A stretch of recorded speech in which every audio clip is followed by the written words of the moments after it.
This case begins with Paul Jeffries, a 52-year-old man who worked as a policy advisor for Revenue and Customs.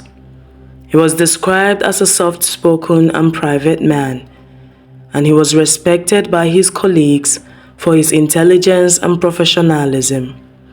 Despite this, Paul's personal life was far from ideal. He lived alone in a cottage in Mayfield, commuting to London for work. Estranged from his family, who rejected him for being gay, Paul had moved to Sussex following the end of a long-term relationship. Now single, Paul used the dating app Grindr in hopes of meeting someone. It's on this dating app that he got talking to a teenager named Ben Bamford. To sign up to dating apps, you have to be at least aged 18 or older. So at first, it's reasonable to assume that Paul may have believed that Ben was at least 18, when in reality, Ben was only 15. The two began talking on the app. Their conversations quickly escalated, and it became clear that Ben's intentions were not innocent. He was looking to exploit Paul for money. In the summer of 2014, the two met in person. Over several weeks, they engaged in what was believed to be a series of intimate encounters. Their meetings abruptly ended shortly before Ben's 16th birthday. In a message, Ben thanked Paul for his kindness, admitting that he wasn't gay and stating that he wanted to move on.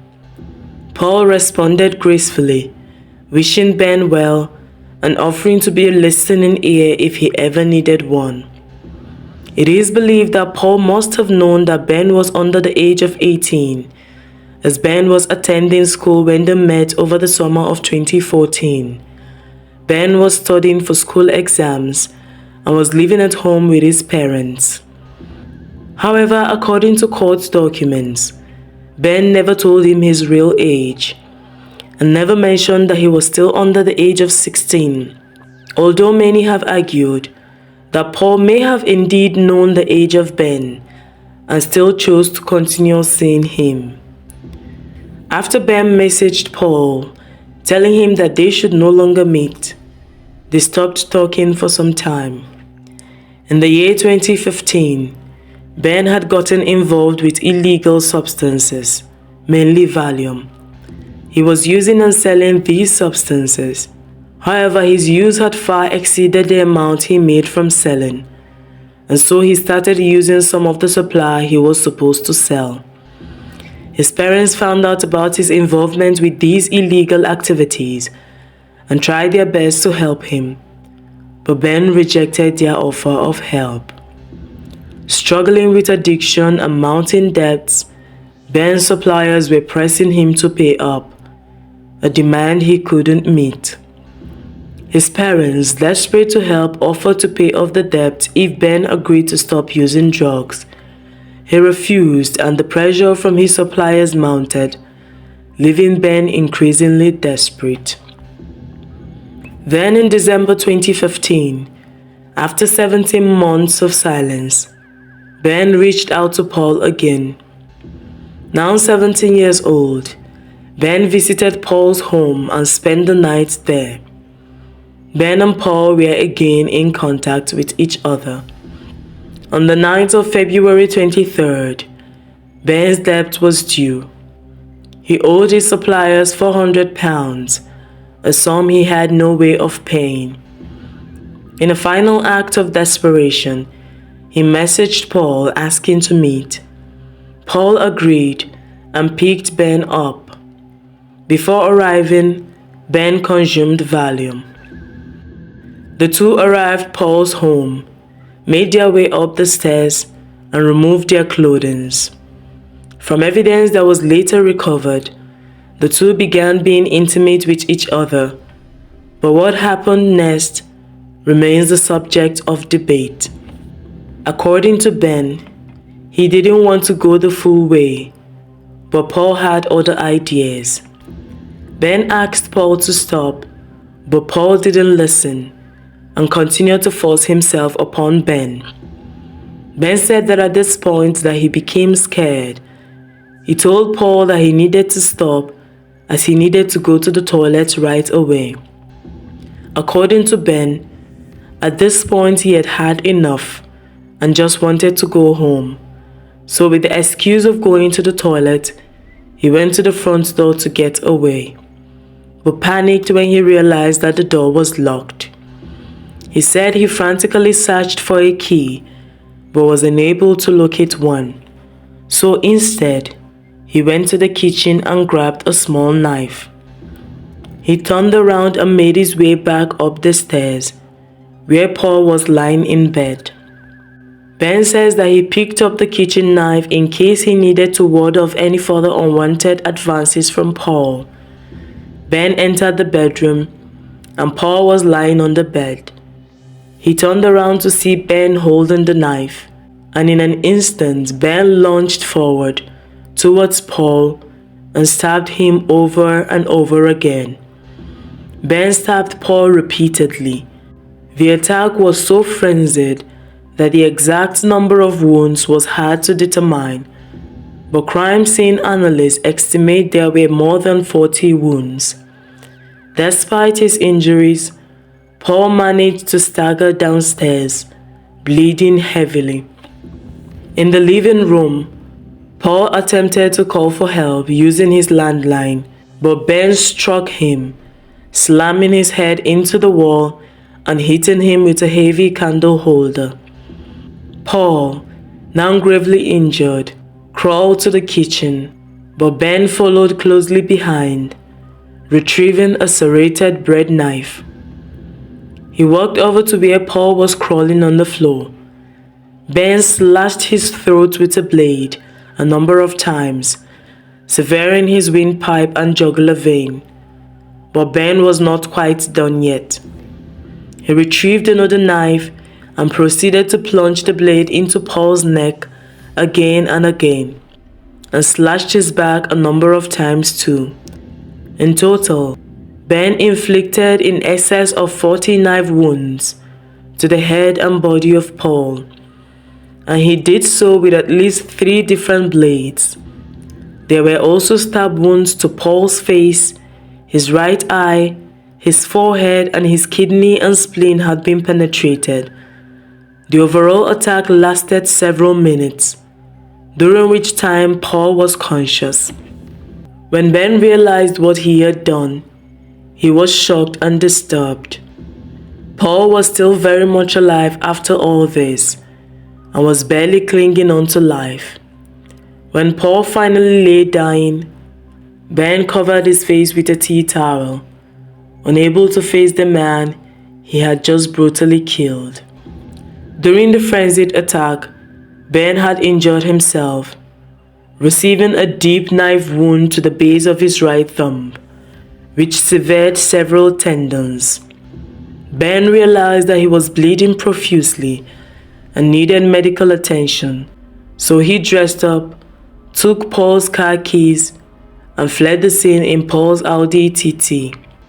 Whilst driving, Ben pulled out his mobile phone and began calling some of his close friends, telling them that he was on his way. He told them that he had injured himself and needed medical attention as soon as possible. He managed to persuade a friend and his girlfriend to come to the hospital with him. He told the hospital staff that he had accidentally inflicted these injuries to himself and he was treated. When he was in the hospital bed, Ben asked his girlfriend to take a photo of him, a chilling moment of nonchalance mere hours after the murder. 2 days later, he was discharged. Ben told his father about the debt he owed his supplier, and his father gave him the money to settle the debt. After being discharged from the hospital, Ben Bamford realized he had left his coat inside Paul Jeffries' house. In a panic, he called upon his friends for help, and together they drove back to the scene of the crime in Paul's car. However, when they arrived, Ben was horrified to see that the police were already at the property. Paul had missed work, and his colleagues had grown concerned, eventually requesting a welfare check from the police. When the police arrived at Paul's home, they found the door locked. After knocking and receiving no response, they forced entry. What they discovered inside was a bloodbath. The house was covered in blood, and it was clear that a violent struggle had taken place. Paul's body was found in the kitchen, gravely injured, but still alive, though barely. The police immediately launched a manhunt for the perpetrator. As Ben saw the police at the scene, panic set in. Fearing that he would be caught, he fled, driving off in Paul's car. Meanwhile, his mother, concerned about the injuries Ben had sustained during the attack, began to question the story he told her. Ben had claimed that he had hurt himself accidentally, but she wasn't convinced.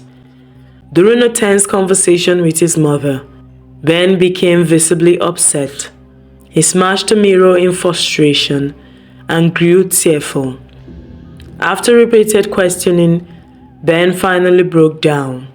He confessed to his mother that he had gone to Paul's house to ask for money.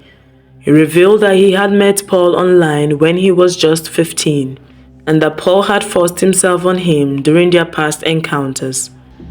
On the night of the murder, Ben said that he had tried to escape, but that a violent struggle ensued, leading to Paul's death. Stunned and in disbelief, Ben's mother did her own research, finding reports of the murder that confirmed her son's confessions. Realizing the gravity of the situation, she urged him to go to the police. Ben agreed, and together with his parents, they went to the police station. There he was arrested and charged with murder. Detective Chief Inspector Tanya Jones, who led the investigation, described the attack as a horrific and extreme act of violence. Ben preyed on his victim, intending to exploit him for money. The violence he inflicted on Paul Jeffries was brutal, and then he fled the scene in the victim's car. She said despite Ben's claim that he was a victim of sexual abuse by Paul, the jury found his actions to be driven by greed and desperation, rather than self-defense. In the weeks leading up to his trial, Ben's mental health was evaluated to determine whether he was suffering from any condition that might explain the violence. However, mental health professionals found Ben to be of sound mind. During his psychological evaluation, Ben admitted he felt no remorse for killing Paul, although he did express some regret for his actions. This lack of remorse would be a central theme throughout his trial. Ben's defense was that the killing had been as a result of an excusable loss of control, which could reduce the charge from murder to manslaughter. However, the jury rejected his argument, and after a 2-week trial, Ben was convicted of murder. He was sentenced to life in prison with a minimum term of 16 years. Following his sentence, a parole board would decide whether he was fit for release. Additionally, Ben would remain unlicensed for the rest of his life. This tragic case left many with questions. Was Ben a victim of past abuse? Or was he a manipulative and violent individual who took advantage of Paul Jeffries' kindness? The brutal nature of the crime, the lack of remorse shown by Ben, and his chilling behavior in the aftermath of the murder left a lasting impression on all who followed the case.